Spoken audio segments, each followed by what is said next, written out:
আসসালামু আলাইকুম ওয়া রাহমাতুল্লাহি ওয়া বারাকাতুহু। আপনাদের সবাইকে আন্তরিক শুভেচ্ছা ও অভিনন্দন। আজকে আমরা আরবি ভাষার একটি চমৎকার বিষয় নিয়ে আলোচনা করব। দেখুন এই হাল অর্থ কি, আবার মা অর্থ কি।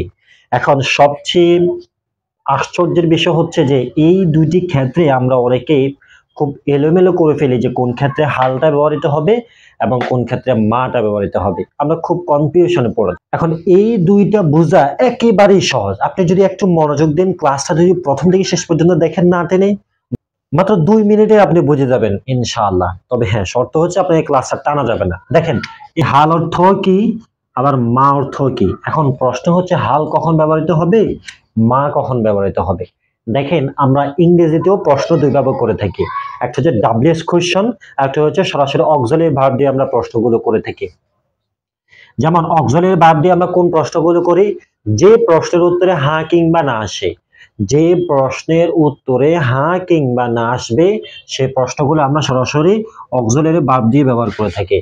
আর যে প্রশ্নগুলো উত্তরে হ্যাঁ কিংবা না আসে না, বরং একটি বাক্য আসে, সে প্রশ্নগুলো আমরা সরাসরি ডাব্লিউএস কোয়েশ্চন দিয়ে করে থাকি।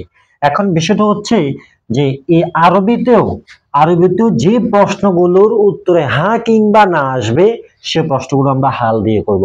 আর যে প্রশ্নের উত্তরে হ্যাঁ কিংবা না আসবে না সেই প্রশ্নের করবো আমরা মা দিয়ে। ঠিক আছে, উদাহরণ দিলেই আপনি বুঝতে পারবেন। এখন বিষয়, আমি যদি প্রশ্ন করে যে আপনি কি মুসলিম, আমি যদি বাংলা প্রশ্ন করে যে আপনি কি মুসলিম, এর উত্তরে কি আসবে? হ্যাঁ কিংবা না আসবে, হ্যাঁ অথবা না। হ্যাঁ আমি মুসলিম, অথবা না আমি মুসলিম নয়।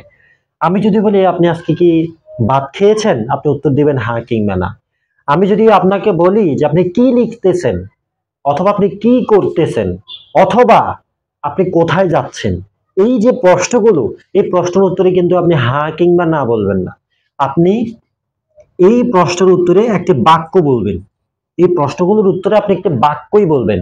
তো বিষয়টা হচ্ছে, যে প্রশ্নের উত্তরে হ্যাঁ কিংবা না আসে না, বরং একটা বাক্য আসে, সেই প্রশ্নগুলো করতে হয় মা দিয়ে। সেই প্রশ্নগুলো করতে হয় কি দিয়ে? মা দিয়ে। তাহলে এখন আমরা উদাহরণে চলে যাই। যেমন আমি যদি বলি যে হ্যাঁ আপনি কি মুসলিম, এটার আরবি কি হবে? যেহেতু এর উত্তরে হ্যাঁ কিংবা না আসবে, এই প্রশ্নটা আমরা হাল দিয়ে করব। ঠিক আছে, হাল আনতা মুসলিমুন, আপনি কি একজন মুসলিম, বা আপনি কি একজন মুসলমান, বা আপনি কি মুসলিম। এখন এটাকে আমরা ঠিক ইংরেজিতেও ঠিক অক্সিলারি ভার্ব দিয়ে প্রশ্ন করবো যে আর ইউ মুসলিম, আপনি কি মুসলিম। এখন বিষয়টা হচ্ছে, এখন মা দিয়ে আমরা একটা উদাহরণ দিব। যেমন আমি যদি প্রশ্ন করে যে আপনি কি করতেছেন, হ্যাঁ আপনি কি করতেছেন, যে মাজা তাফআলু, মাজা তাফআলু, আপনি কি করতেছেন, এটার উত্তরে হ্যাঁ কিংবা না আসবে না। এক্ষেত্রে আমরা মা ব্যবহার করব। এক্ষেত্রে আমরা কি ব্যবহার করব? মা ব্যবহার করব। তা আজকের এতটুকু ছিল আমাদের হাল এবং মায়ের ব্যবহার। আশা করি আপনারা পুরো বিষয়টি বুঝেছেন। ভিডিওটি যদি ভালো লেগে থাকে অবশ্যই একটা লাইক দিবেন, কমেন্ট করে আপনার মতামতটি জানাবেন। আপনার একটি কমেন্টে আমাদের অনেক অনুপ্রেরণা দেয়। আপনি যদি একটা কমেন্ট করেন, আমাদের থেকে ভালো লাগে, আমরা অনুপ্রেরণা পাই এবং সামনে ভিডিও বানানোর জন্য প্রস্তুতি নেই। আর যারা আমাদের ইউটিউব থেকে দেখতেছেন, অবশ্যই ভিডিওটি দেখার পর একটা লাইক দিবেন এবং সাবস্ক্রাইব করে আমাদের পাশে থাকবেন। তো সবাই ভালো থাকেন, সুস্থ থাকেন। ওয়াসসালামু আলাইকুম ওয়া রাহমাতুল্লাহ।